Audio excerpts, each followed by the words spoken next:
I'm 19 female, just recently moved out of my parents' house a week ago with my 3-year-old dog. For background, I found my girl when she was a puppy, right before she got washed down a storm drain on a super rainy day. She's a border collie mix. So anyway, with the money that I was saving for a car, I paid for her vet visits, gave her medications, and got her back to health. Then I trained her, thank goodness for online learning at the time, all the while being told by my parents that if she messed up even once, she was out of the house. Fast forward to the past year, and my parents have now started to pass her off to my little brother because he wants his own dog now, to the point where they tried to change her name. While he wants a dog, my brother's not mature enough for one. A week ago, he got upset because she went to the door and pressed the out button. I taught her how to press a button when she needed to walk, and he started to yell at her for it. I yelled at him and told him to back the heck off. Then my parents yelled at me, saying he was allowed to discipline his dog. I lost it, took her out, and then back into my room when we got home. Without telling them, I started looking at the cheapest places to get into and now live in my own apartment. It's not ideal, but it's cheap and a 30-minute bus ride to college and work. I made the move while they were at work, and now they're blowing up my phone, wanting to know where I live so my brother can get his dog, calling me an idiot for separating boy and dog. Am I the idiot? So you moved out without telling your family, and all they care about is to give your brat brother the dog back? Not the idiot. Obviously, you seem very reasonable, mature, and responsible. Good luck with the dog in your new life. Your family is awful. Why would you even ask that? Do you have receipts for all the vet bills you paid and a copy of the papers at the vet saying how you found the dog? This will be your proof of ownership. Are dogs licensed where you live? If so, and she was not licensed, do it yesterday. Tell your parents it's your dog, and you will not allow her to be mistreated and not to contact you again until they come to their senses. They sound like raving idiots. If they keep harassing you, block them. Make sure your landlord or whoever knows to keep everyone from entering your apartment. You should cover all bases. Yep, this is your dog. You trained her and spent the money on her. Don't respond to your parents or your brother about your dog. It doesn't pertain to them at all. Also, if you don't have her microchipped, definitely do that and put your name and details.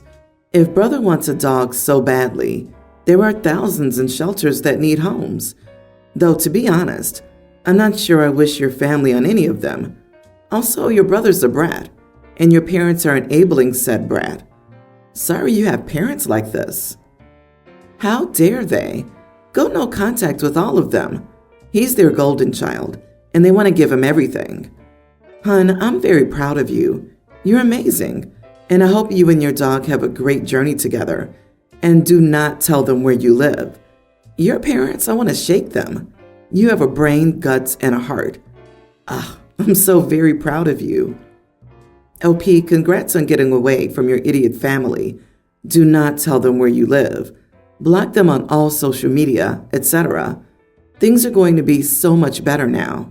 Stand your ground and keep setting boundaries, and get therapy or counseling if you can. Just reading between the lines here, but they're clearly messed up people, and it takes time to heal from growing up in that sort of environment. My 36 female daughter Leah, 18, is a mom. My daughter got pregnant 5 years ago, and it was very shocking news, but we found out very early on and she got to end it.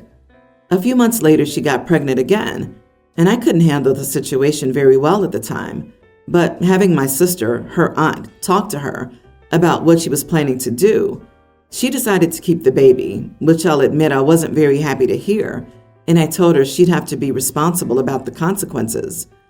Of course, as a mother, I couldn't have her work and distract her from school. I didn't want her to miss out on her childhood, so I had to work evening-night shifts to care for my granddaughter while Leah was in school. Recently, I realized that Leah's been taking advantage of my situation and making me cancel plans so I can babysit for her.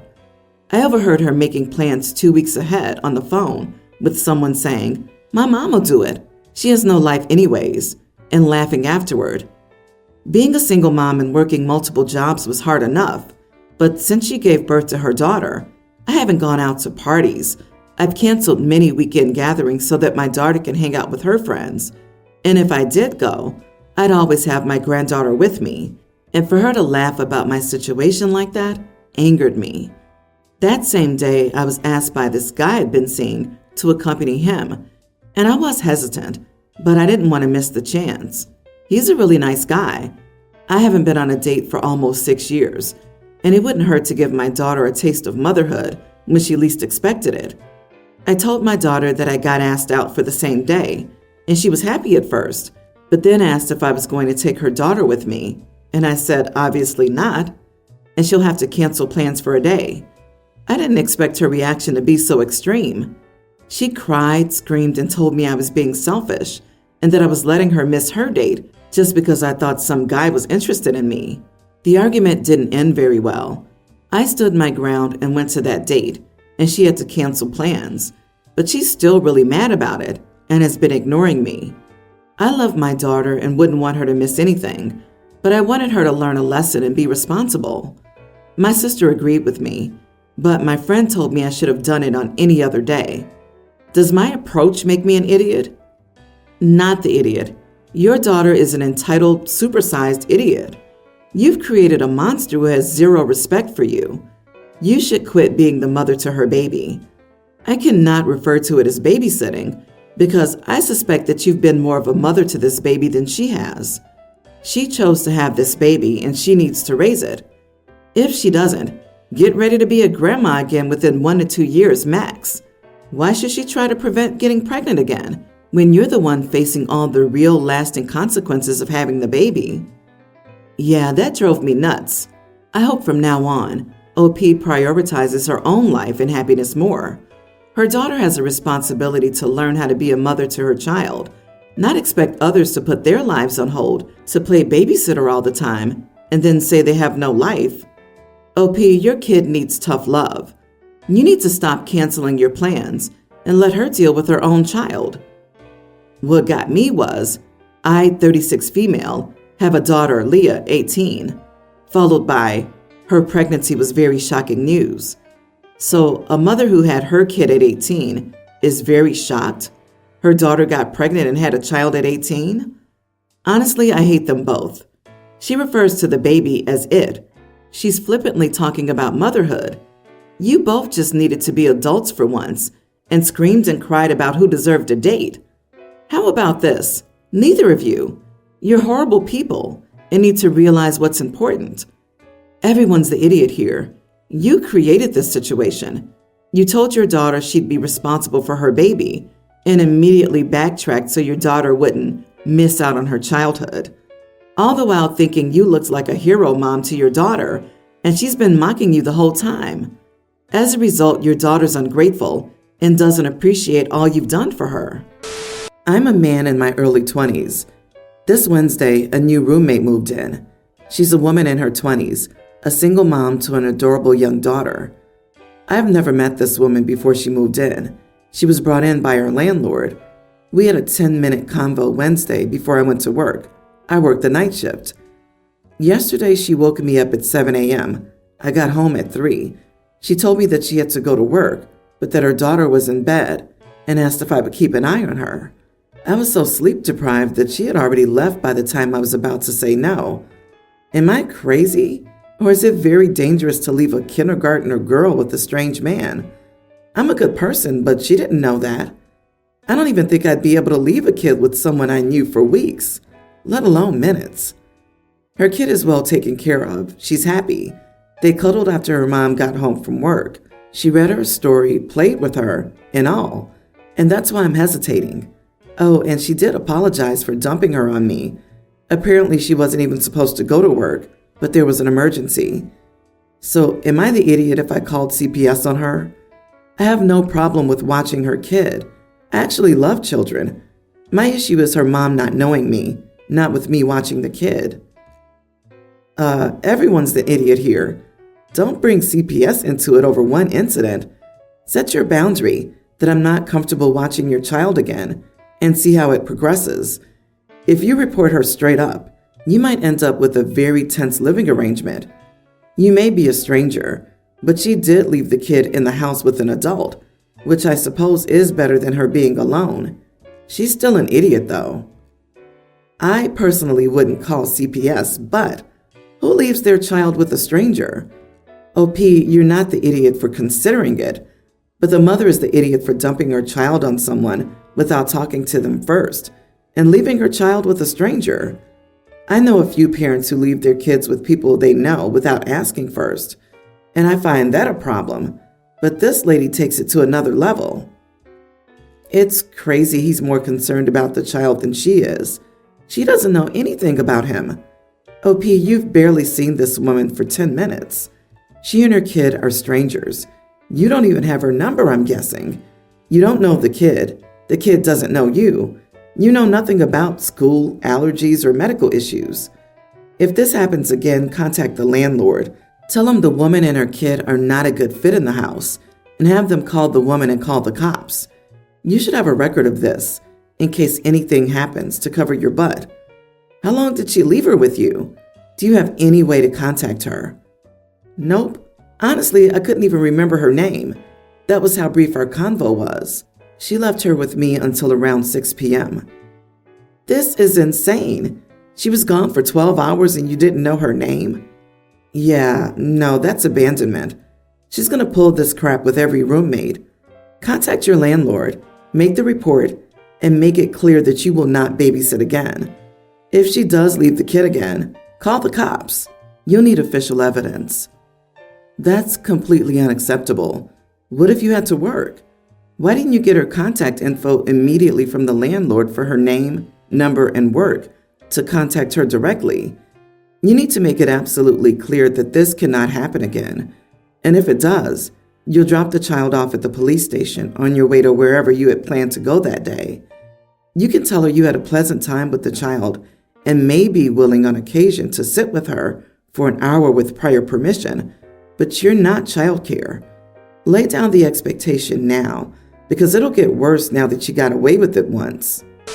I have 4 kids from prior relationships, and my wife has 1.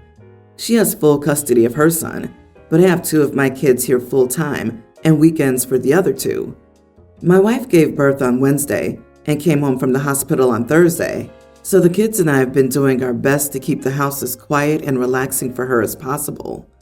On Friday, she asked me not to pick my youngest kids up because she feels the house is already unbearable with 3 kids, and 5 is too much.